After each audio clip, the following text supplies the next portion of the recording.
شلون يعني كريستيانو مؤثر؟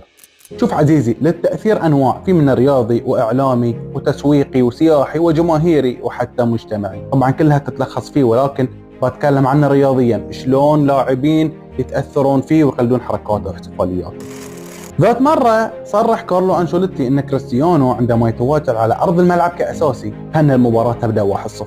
تصريح يشرح بوضوح حجم التأثير المهول الذي يحدثه النجم البرتغالي على أرضية الملعب، سواء بالتسجيل أو صناعة الأهداف أو إرباك الخصم من خلال شخصيته واسمه. هذا التصريح أيضا يشرح لك دور كريستيانو رونالدو في تغيير عقلية الفريق ككل من خلال انضباطيته الملفتة للنظر وسقف طموحه العالي جدا. اليوم كريستيانو هو درس مجاني لكرة القدم اللي يشرح لك بكل بساطة كل الجوانب اللي يعاني منها أي لاعب ويقدر يتخطاها. حتى على سبيل المثال الأطفال يشعرون بأن هذا ليس مجرد لاعب فحسب، إنما هو قدوة تحتذي بها رياضيا وتضع أهداف تسبع عينيك لتكون مثله.